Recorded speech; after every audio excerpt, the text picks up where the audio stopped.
Welcome to Not Work, Myth, and Storytelling. This is the show where ancestral wisdom is woven with the biggest questions of today. I'm your host and lead storyteller, Marisa Gowdy. I'm a myth worker, a story healer, a coach for writers and creative entrepreneurs. I'm the author of The Sovereignty Knot, A Woman's Way to Freedom, Power, Love, and Magic, and the founder of the Writer's Knot and Author's Knot communities. If you love what you hear and want to support the show, I'd be so grateful if you'd become a paid subscriber on Substack. Each week in my newsletter, Myth is Medicine, I'll take you on a deep dive into how mythology and folklore can help us heal the individual and the collective in this present moment and beyond. There's a link in the show notes to follow Myth is Medicine over on Substack. On Not Work, we explore the mythology and folklore of Ireland and beyond. Whether you're drawn to Celtic culture or the mysteries concealed in ancient sacred sites, or whether you just like a good story and expansive conversation, you're in the right place. Welcome, Vulture. Season 6, Episode 2, The Invitation, Song and Conversation with Amano Miura, part of our Myth Workers and Culture Makers series. If you have your own stories to tell this year, if you're interested in finding a close-knit community that can support you as you make your creative dreams a reality, well, I wanted to be sure that you knew that I still have 2 seats left in my online writing program, The Author's Knot. This intimate 10-month online writing program is for thought leaders, spiritual leaders, memoirists, and heart-led visionaries who are working on a book or another big project. The Author's Knot will help you to strengthen your craft, clarify your message, and truly organize your ideas so you can bring the fullness of your vision to life. I'm crafting the Author's Knot program for writers who are declaring 2025 the year that the book gets written or the big project gets completed. Applications for this program are open now. If you'd like to write and learn with other creative beings who resonate with the approach to story and connection that I've cultivated here on Not Work, then I invite you to learn more and apply. Do act soon, as space is extremely limited. You can find all the details at marisagowdy.com. Our guest, Amano, is a songwriter, vocalist, poet, and performing artist from Killarney in County Kerry. She works bilingually in Irish and English to explore themes of changing identities, cultural fluidity, language, and animist ecologies across a range of genres, including folk, pop, sean-nós, electronic, and spoken word. In summer 2024, Amano released Thread, a collaborative Irish music project with Cork-producer Kalabanx. Songs from the record include Heart, featuring Liam Ó Maonlaí, which have been played on BBC Radio Ulster, RTÉ Radio 1, and Raidió na Gaeltachta. Amano has performed at festivals and venues across Ireland since returning to the music scene in 2023, including the Electric Picnic, Fleadh na hÉireann, and Brigid 1500 Festival. She is currently supported by the Arts Council in developing her practice in the sean-nós singing tradition. Her next solo single, Burn, is set for release on February 19th, 2025. If you're catching this episode right after it drops in early February, you'll find the pre-save link in the show notes. After that date, well, I hope we're all hearing this song everywhere. Well, I am so excited to have Amano here with us today. And since she's here with us as part of the Myth Workers and Culture Makers series, this episode's a bit different from what you might be used to at Not Work Storytelling. Because Amano is a musician, and she is going to bring us a song to begin this episode, and we're going to follow that song into conversation wherever it may lead. So Amano, welcome, Vulture. I'm so glad to have you with us. Will you sing us a song? I would love to. Thank you so much, Marisa. Closham féin an tuisce léir manam, Closham féin an tuisce léir mo chrí, Closham féin na huisci cogur manam, anam ag canna leis na héanaí ní hús na crin. Thosig mé an córa seo lem éireacht, thosig mé an córa seo leis an saoil, ag casa páirt na héireann ag cosa na hínsir, ag éisteach le na gcomharlas ag siúla droma bhíonta. Cloisim féin an tuisce ag léach anam, cloisim féin an tuisce ag canna leis an ué. Má híman is an severas bhí cheiltim a réomhacha, a níam an cuacht anam chochróga leis an sliabh. Mis se seod na riachta sin til an siom a héir, ag taispont an balachrún díomhar na gealaí. Mis sin líon na boine sin tír siom ó áthir, ag múna dom na sean bhealaí faoi tholas na réaltaí. Cloisim féin an tuisce ag léach anam, cloisim féin an tuisce ag léach mo chrí. Cloisim féin na huiscí ag cogairm anam, ag canna leis na héanaí ní hús na chrín.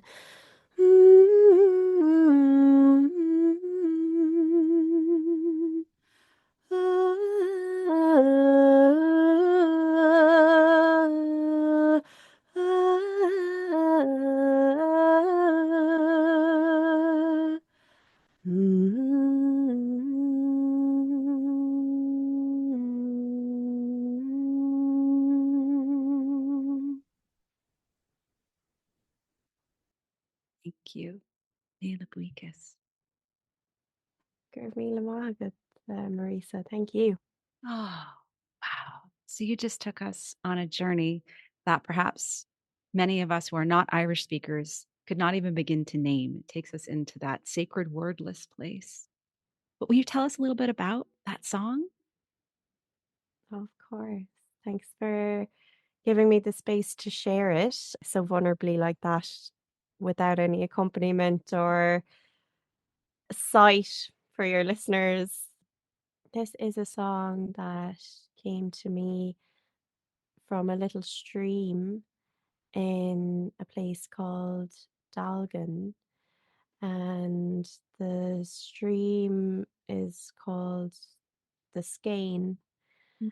And I named this song Cuireadh Scéine, so the invitation of Skane. And I received, I suppose you could say, that song and that melody there in a moment where I was about to commit to a very different path to the one that I'm currently on.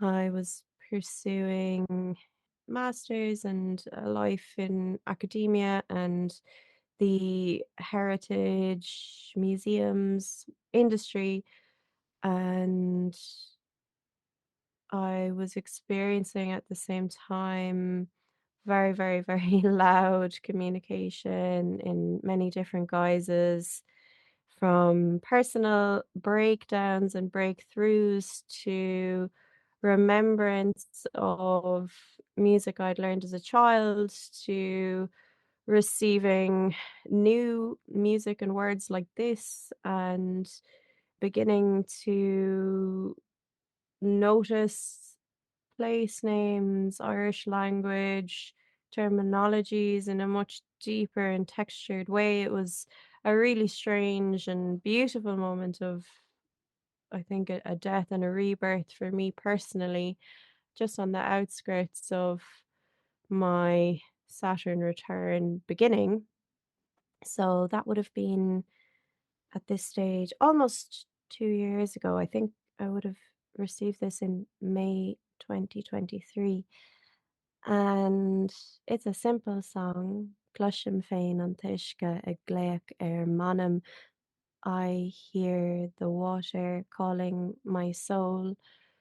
Clushim féin an tuisce ag gléach mo crí. I hear the water calling my heart. Closhim féin na hiiscí ag cogur manim. I hear the waters whispering my name.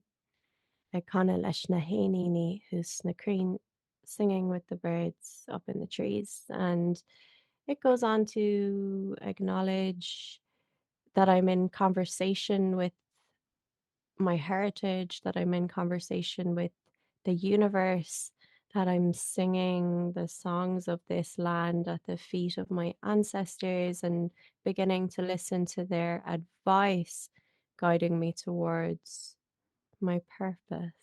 So, yeah, it's a nice place to start.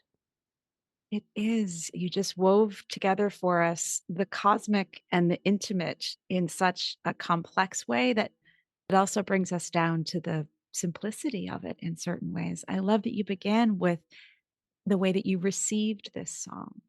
And that seems to speak so much to this sense of being in relationship with music, with the land, as you say, with your own ancestors, and then with all those questions that you were living at that moment about your own path and which way you'd take. So, yeah, what a perfect way to begin. Thank you again. Thank you. Mm. I haven't had too many opportunities to share that one. And there's a very curious thing that you have to do sometimes, which is learn your own songs. They arrive, and then you might work with them for a while, and then you might put them away, and then they might be unfinished and living in a box for many years. And you actually have to learn the words, which is which is always a challenge for me. I guess there's also no pressure to sing something the same way twice, but I would still consider myself an Irish language student in many ways. And when it comes to singing work as Gaeilge, whether it's my own work or someone else's, I am definitely more careful and more conscious of getting pronunciations and the little extra bits that make up a language correct and creen as or crin as we would say, like it's not quite exact, but yeah, I think we can have some flexibility in all language and all expression, and that's fine. But personally, I need help and I do pay more attention when it's Irish at the moment because I'm not a fluent lifetime speaker. Got some help with this one from a wonderful gentleman, Owen P. O'Murch, who works as a translator and who's an exceptional poet and writer himself, and a good friend over the past couple of years in encouraging, I suppose, artists around him to really go for it in terms of Irish language arts specifically, and also Gaelic sport as well. He's a huge activist in weaving both language and sport together here in Ireland, and he has become my unofficial helper when I have grammatical questions about my own work. So really grateful to him, and hopefully I did not make too many mistakes in that rendition of Cuireadh Scéine. It sounds as if there's anything to improve upon or shift for the next rendition of that song, it sounds like you've got a beautiful mentor who will lovingly guide you towards a different declension or whatever it may be, right? Yeah, it's Yeah. funny. Like my roots are in Kerry here in the southwest of Ireland, and as a child, I had the good fortune of going to an Irish language school for my first few years of education. So from the age of about 4 till 12, I was learning everything from maths to history to English, actually, in a sense, through Irish. But it sort of only lived inside the school gates. I had teachers who were mostly from Munster, so the southern province of Ireland, Kerry, Cork. I don't actually know if I had teachers from beyond there. I probably did, but my dialect or my content was very specific to this area through the teachers who I learned from, or who, they were just speaking. I don't think you really learn when you're 4, 5, 6, 7. You're just absorbing and repeating. But when I went home, my family weren't speaking Irish with me, and I didn't see any adults outside of school who spoke the language. So I had a very limited but rich expression in the language, I guess, but from, the perspective of a child and from the interactions with other children and teachers, which is a specific mode of communication and can only get you so far, I think. And my secondary school education was mostly through English, except for Irish as a subject. So again, I had a couple of teachers whose dialects were from this area, and it was just my good subject at school, I guess. I loved it, but I didn't have a deep connection with it that could move mountains just yet, I don't think.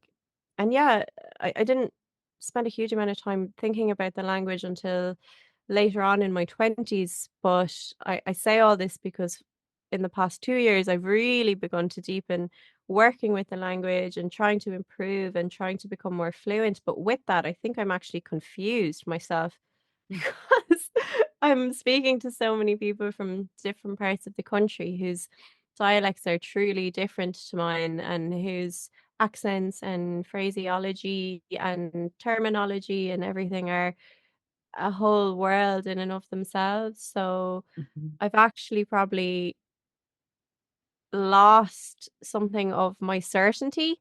Mm. I'm second guessing myself more often, and it's beautiful. It is learning again. It is almost being a child again with a slightly different type of curiosity. But yeah, someone asked me recently if I feel my bloss, which literally translates to taste, but is used in the context of Irish language as, I don't know, fluency, maybe this your sound, your rooted sound, your bloss. If my bloss is improving from singing all over the country with different singers. And I was like, I don't know if it's ever been worse. So I'm having a ball, but I'm definitely confused. Right, right. I can identify with that at so many levels. I mean, just from the sense of being in the States, and of course, my country geographically is a bit larger than yours. And yet, I'm more intimately aware and have a greater understanding of Ireland than I do of the United States in so many ways, by choice and by my own nature. But I'm always struck by the immense amount of diversity within such a small island in terms of, and I myself, I didn't pick up Irish until college, but my first teacher was an American who spoke Donegal Irish. And then my next teacher was a Kerryman. And then I went to Galway and I was in the Gaeltachta and I was learning Connemara Irish. And now I come out with like, a little afraid to say, how are you? Because I will blend it together and then add in some French because that's the language I learned when I was young. Oh, Oh, it's fun, isn't it? You use the same part of your brain for all second languages, and sometimes they do just pop out together. Yeah. Ah, good yeah. old brains. They can only do so much for us. Exactly. I know for me, I have all the weather in every language is in one single bucket in my mind. So it's just like you just don't know what's going to come out, but it'll be many words for precipitation from around the world. Beautiful. Yeah.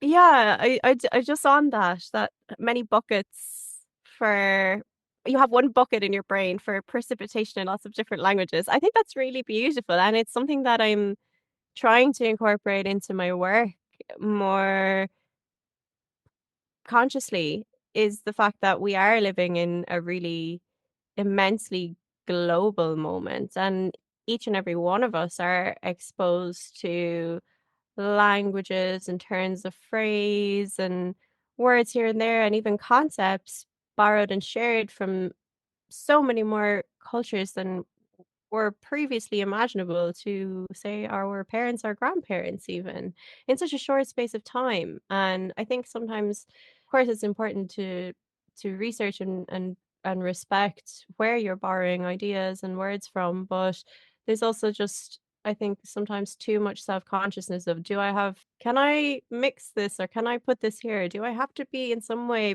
pure about a language? And I'm really trying to deconstruct that in my own mind.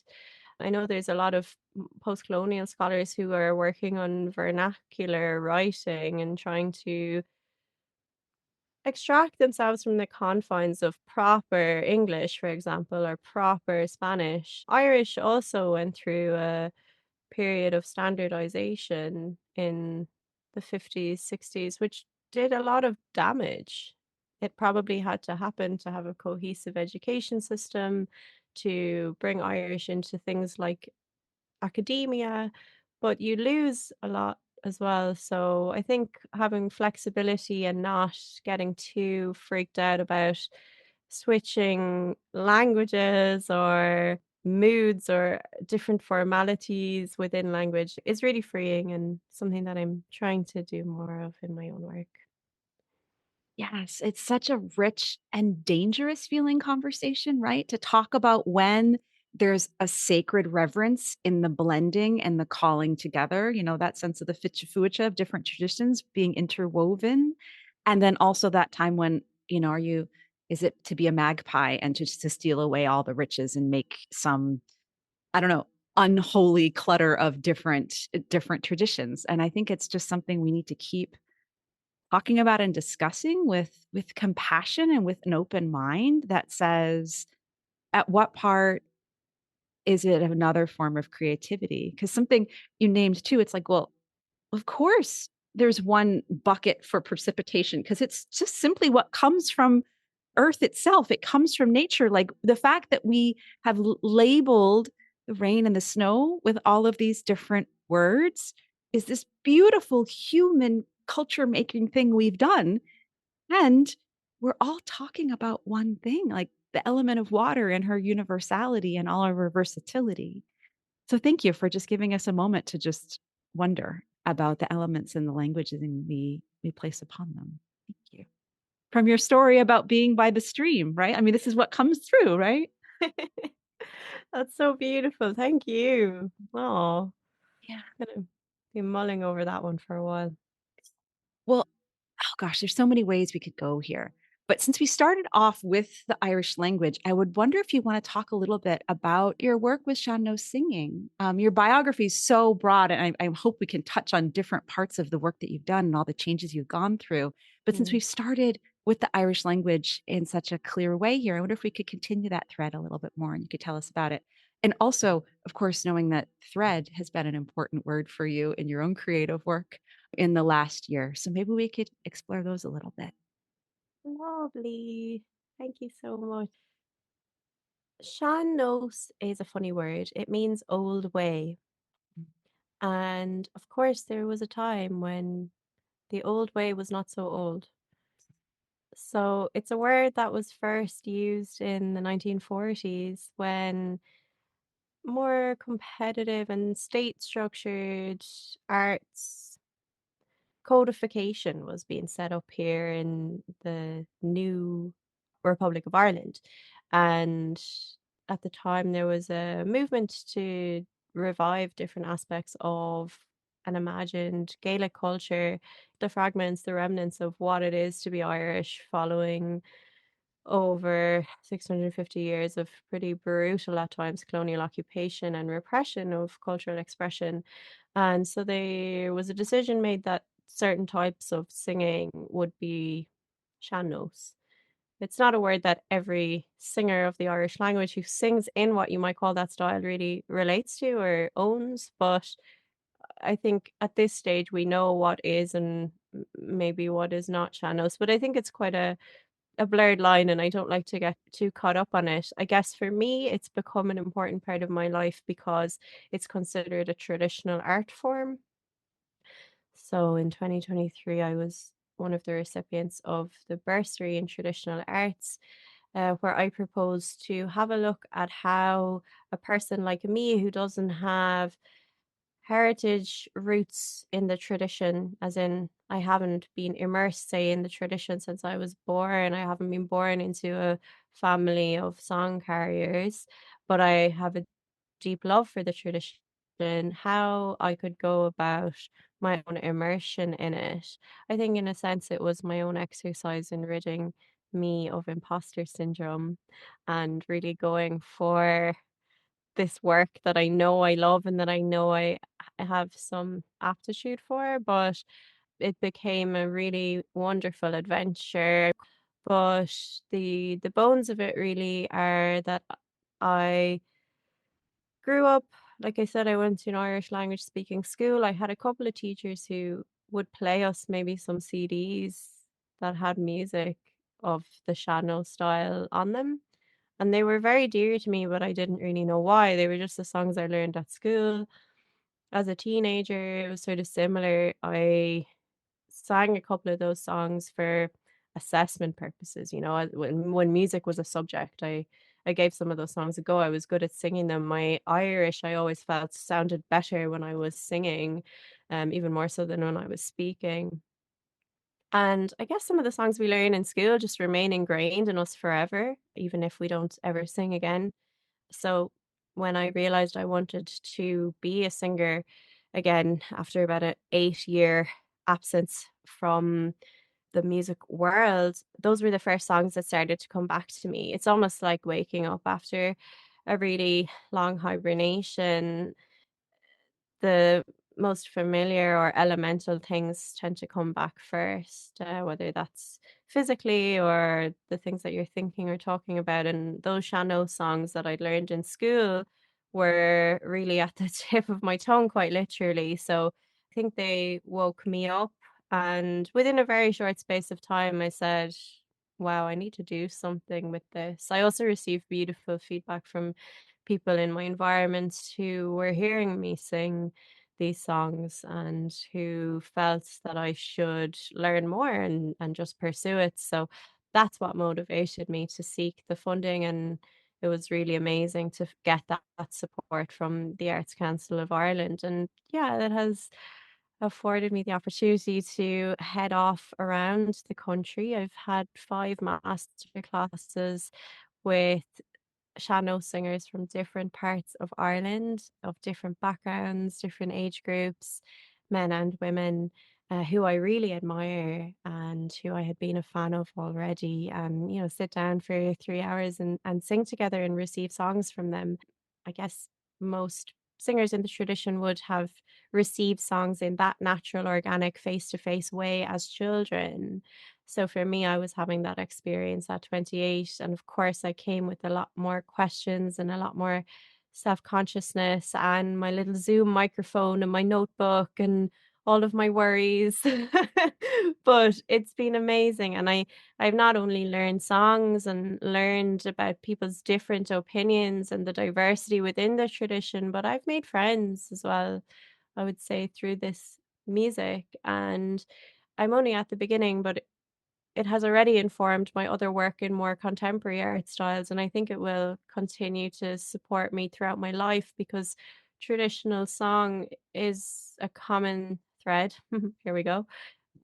With every single culture in the world. And if we can share, our ancestors' songs in many ways, we can always connect with people on a really deep level. Now, I would say though, like there's some a tendency to romanticize, I suppose, in Ireland, our music, especially as being, this deep connection to this long gone past.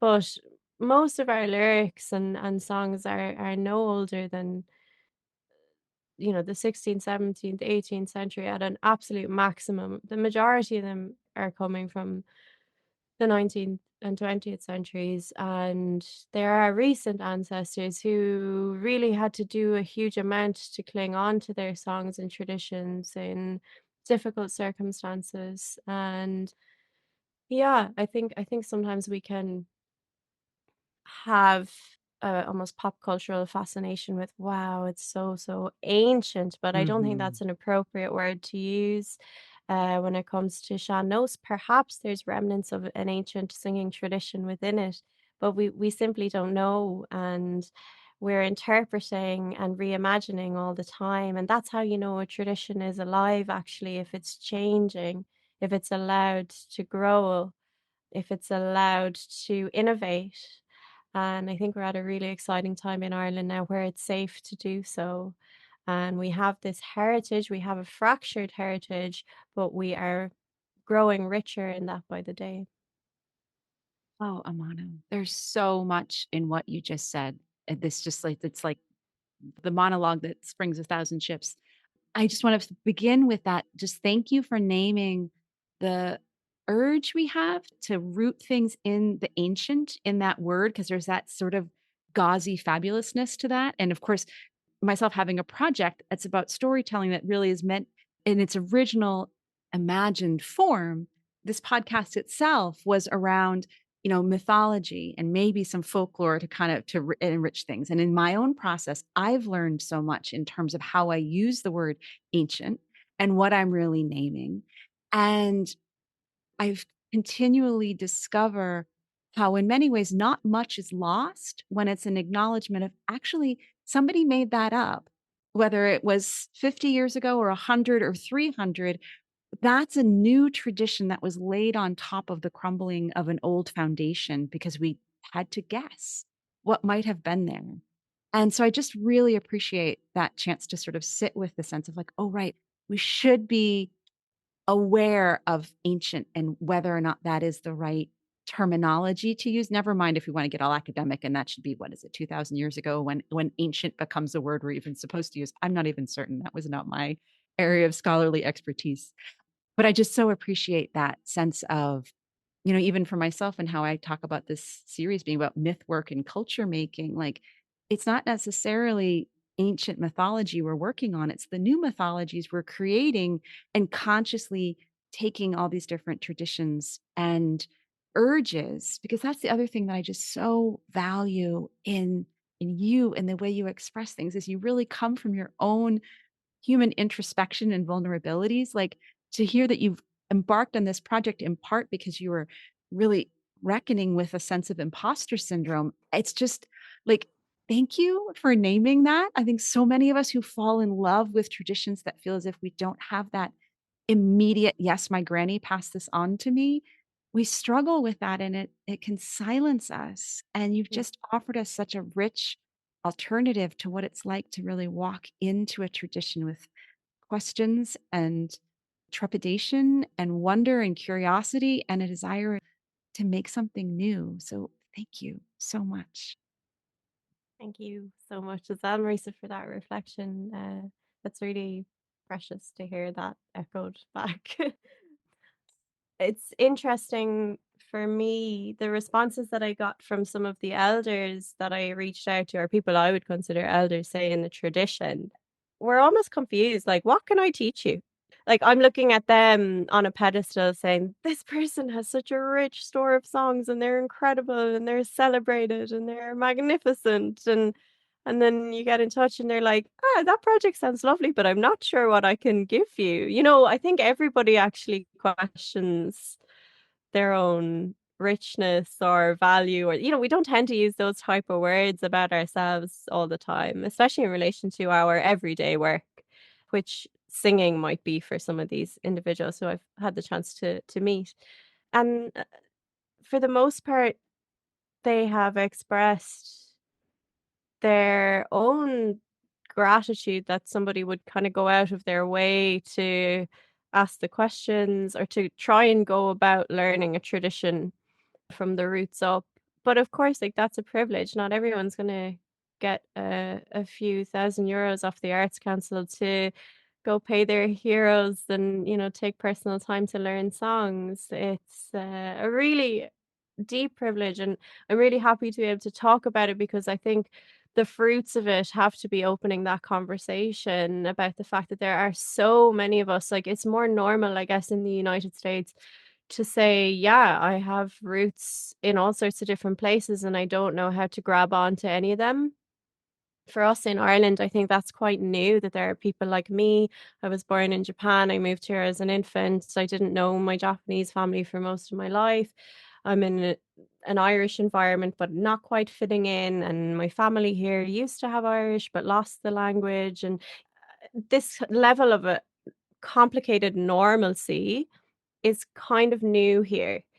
And there's just going to be more and more and more kids like me in the next 10 years who are saying, hey, I want to be part of something. But, my family were focused on survival when they got here, or, my family were whatever. Like, I'm from a working class background who didn't have access to that kind of stuff. Everyone longs for culture and tradition. And the question is, how can it be opened in a way that's respectful, in a way that maintains the care and attention that a tradition needs to survive?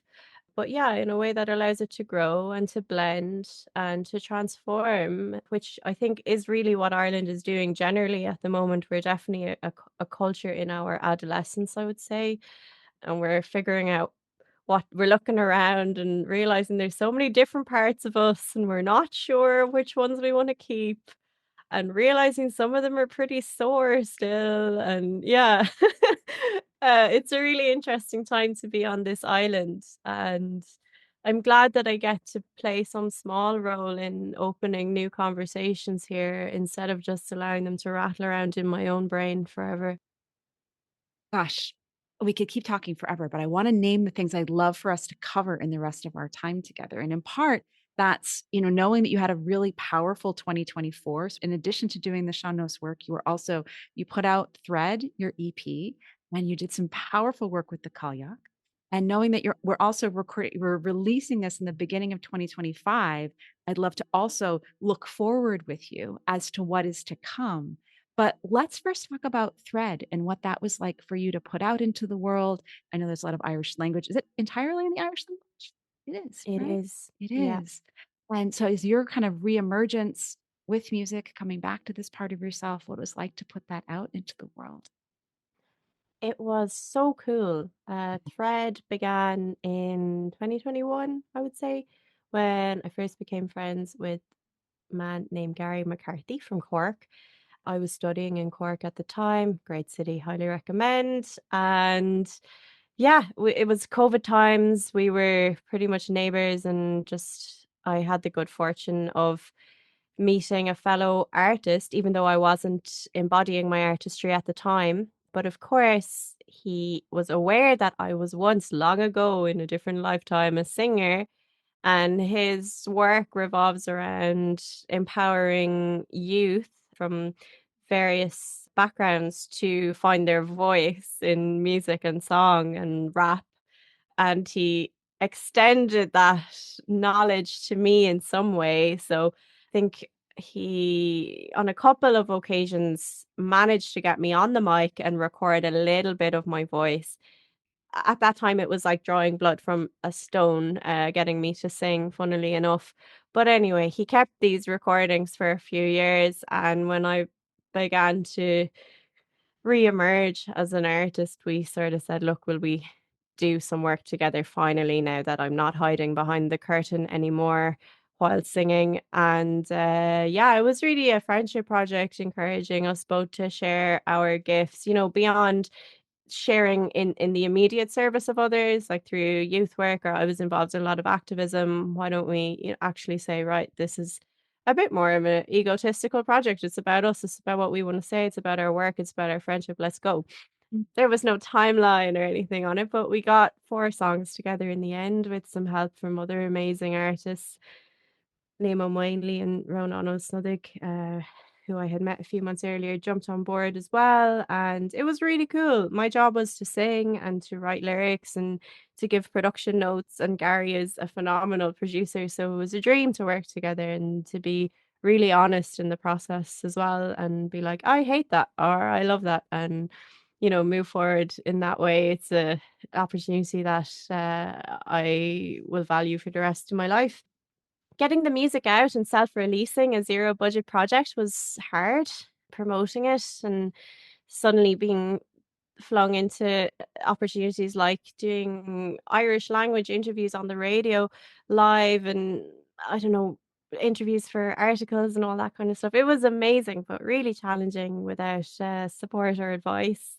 But yeah, it's definitely changed my life, and the songs have all done really well and been dear to the people who've heard them.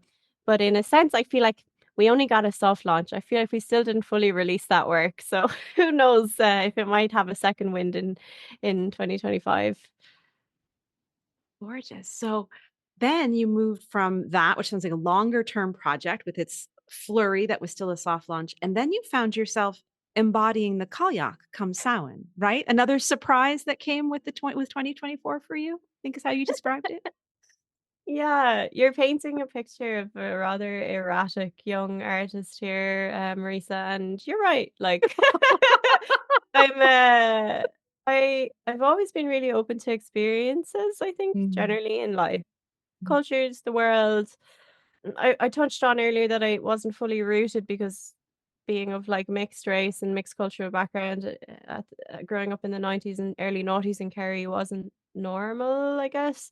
So there was always a degree of really wanting to fit in, but never really fitting in. And I think I probably compensated that by just actually opening my mind up to as much variety as I possibly could, because that's where I felt at home, like in those in betweens, in moments that couldn't really be defined, and in places where people didn't put themselves in boxes. And I guess that's now translating into my work and the variety of opportunities and different projects that are coming to the table for me.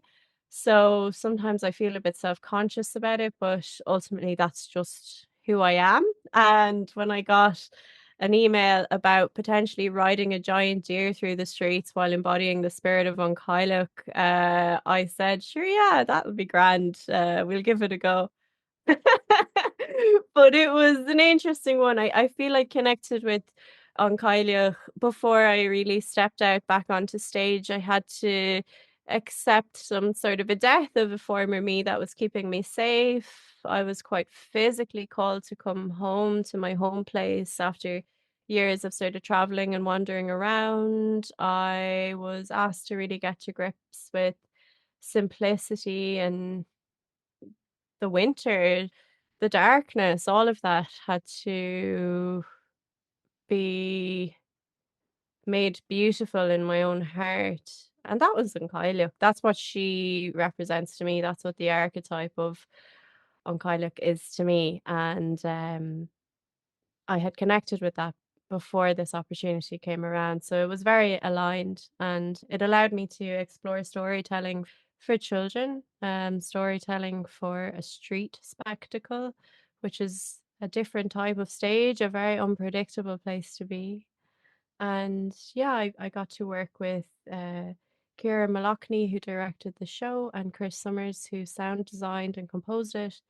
And it was a really interesting experience. And we toured then around County Kerry for 4 nights with fire performers and contemporary dancers as well. And a story that I wrote, which was bilingual and trying to communicate the essence of a figure who's often scorned and seen as ferocious or frightening, but also the sweetness and the invitation that the figure of Oncailloch gives us to embrace simplicity and to remember that we are in ecology with plants, with animals, with the elements, that all of those things define where we are as home, and that when we are in reciprocity with them, we can really access our own gifts. So yeah, it was such a cool experience to channel like some of her words, if that's what I was doing. Yeah.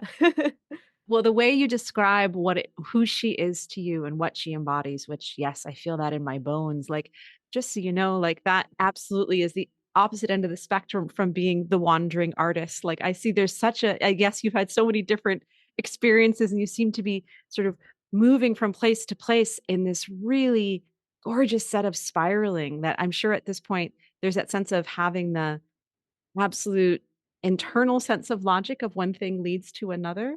But I just need you to know how much I celebrate seeing that in you and all the different just places that you seem to be exploring and blossoming. And, I guess we come back again and again to this idea of weaving. It feels like such an important visual metaphor in all the work that you're doing.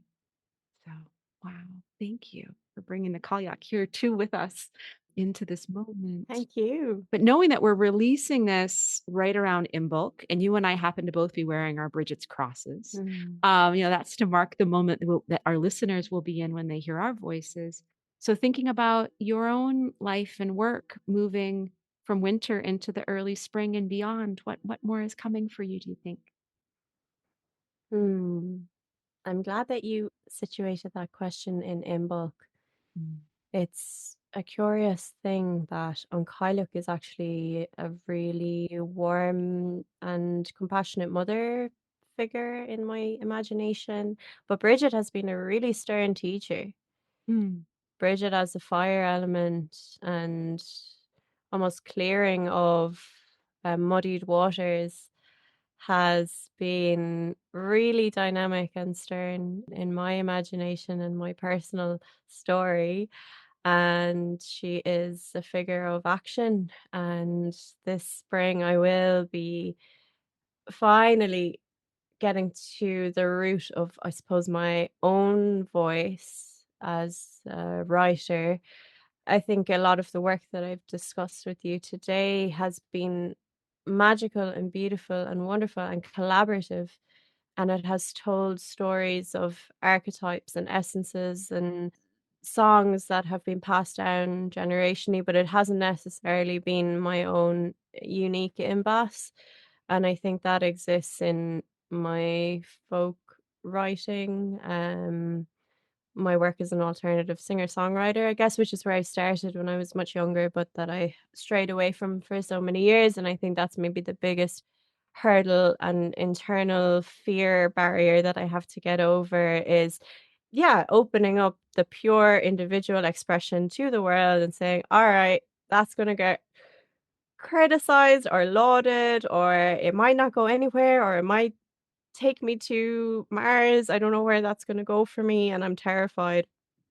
But yeah, I recorded the work in November and brought together musicians who I'd met in various circumstances, many of them not musically related at all, just the wonder of life, meeting the right people at the right time, then gathering them in one place and saying, all right, we're going to make music now. So yeah, I have 2 singles coming, and they are their own ritual, I think, in many senses. So February 19th, my debut-ish single as a solo artist, Burn, will be released. I wrote it over 10 years ago, and I wasn't fully aware actually of the when, the how, the meaning or anything, because it had become occluded to me over time. And I'd sang it so many times and brought it to so many places that I don't think I had fully remembered what it was all about. But it's quite a heavy song. It's a dark place to start. It's about a very different version of myself trying to, in some way, release herself from all those big questions and wonders of teenage years, and trying to make sense of your circumstances, but really just wanting to burn the whole place down and get away. So that's where we're going to start. And then in March, I'll release a song called The Birthing House, which is almost its answer, and which I just wrote last year when I began writing again. And so yeah, I have found that it's quite a ritual and story in and of itself, from one single to another. And yes, I'm petrified, but I've worked with musicians who I deeply love and respect on the songs. And my producer, Elise Mollet, is phenomenal. It's been amazing to work with a female producer who also has Asian heritage, based in Ireland. And I'm working with A. O'Regan on the artwork for the singles. So another guest of yours. Yes. Oh, I didn't know about that extra connection. That's fabulous. Oh, wow. Oh, well, I love that we'll be releasing this just before Burn comes out, which just feels like it has, just as you named Bridget as being, sort of your fire goddess taskmaster. Have you ever come across Mary Condren calls Bridget the soul smith? And I've Oh, always wow. adored that phrase. And it feels like, as you described that song and that movement of what it was like to have written it 10 years ago and singing it now, it sounds as if you were doing your own soul smithing in that process of bringing it out into the world. Amazing. I had a conversation with someone recently about the dilemma of Breed, the dilemma of Bridget, and all the different versions of Bridget, and the saint and the goddess, and the new bank holiday in Ireland, and Yes. all of the manifestations of her that are appearing in different people's art and work, and her sort of use as a symbol to celebrate Irish women. Now, there's just so many things. And I actually have just come to a nice conclusion in my head that she's a perfect person to look up to in a moment like this, where I'm afraid of how I'm going to be perceived, or I'm afraid of how my work is going to be perceived. Like, we don't know who Bridget was, or where she was, or how she was, but she clearly is existing in different forms of perception for so many of us and having real effects. And at the end of the day, I think that's the power of a story and the power of a piece of art. And she certainly does not have control over it, whoever she was. She was just here doing her thing, if at all. And yeah, if we can submit to that, perhaps we can have a great impact on the world around us. Such a delicious point, that idea of knowing that Bridget, in all of her many facets, in all of the power and tenderness we can read and feel in her. And as you say, that sense of, and she's never been able to be her, we associate her with being a sovereignty goddess, right? But she was never able to be her own agent in terms of how she was perceived and understood and prayed to and forgotten and then remembered. Gosh, there's such a lesson in that. I so appreciate that. Thank you. Wow. Thank you. This is magical. Oh, beyond, beyond, beyond. I mean, I feel like we could go into a whole other set of discussions. I know you were involved in the Bridget 1500 last year, right? So were you involved in that as well? It was my first gig of 2024. Mm.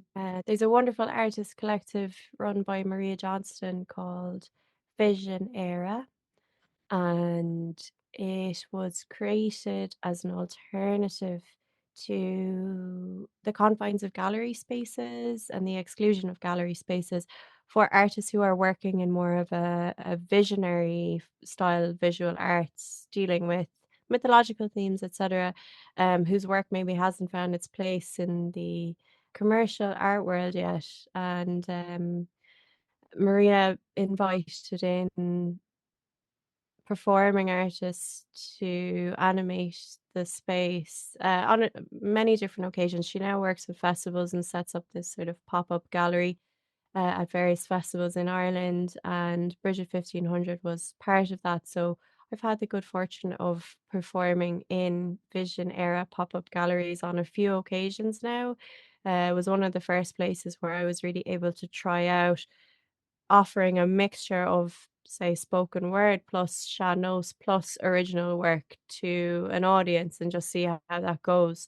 And yeah, started my 2024 celebrating Bridget and our many interpretations of her with the Visionera crew in Kildare, and it was really special. So yeah, I don't know what I'm going to be doing on February 1st this year. I'm not sure which date astrological Imbolc is, but it's always an exciting time of year. I think for me, I tend to see pick up in momentum certainly after the winter. So I'm looking forward to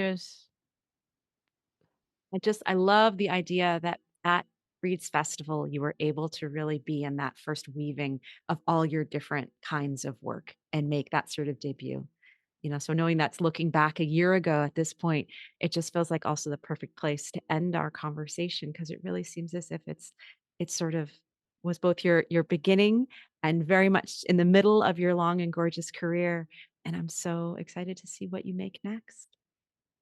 Thank you so much, Marisa. This conversation has been really, really special to me. I told you before you started recording that I was struggling a little bit with podcasts and interviews and really getting my true self across in that context. But I feel like you allowed me to do that here. So I'm really grateful. Thank you. You're welcome. That's what I accomplish here. That is so much of my dream, what I was sort of given with this project. So thank you so much, Amano. I'm so grateful to have sat down with you. Míle buíochas. Oh, Gurf Míle Mahagad. I hope we get to meet in person as well and have a conversation like this again. There's an intention for 2025. I love it. Oh, thank you so much. Thank you for tuning in to Not Work, Myth, and Storytelling. Please subscribe and review the show on your favorite podcast platform, and do share this episode with other lovers of mythology and story. By the way, everyone is a lover of mythology and story, even if they've forgotten. Creating this show is a labor of love, and your support will help me continue to craft and share stories throughout this season and beyond. please consider becoming a paid subscriber to my newsletter, Myth is Medicine, over on Substack, where you'll find new writing and conversations each week. You can find out more about my writing, my book, our online writing communities, as well as how to work with me as a writing coach at marisagowdy.com. Gratefully, I live, write, work, and record this podcast on the ancestral lands of the Munsee Lenape tribe, whose name means original people. Music on this show is performed by Beth Sweeney and Billy Hardy.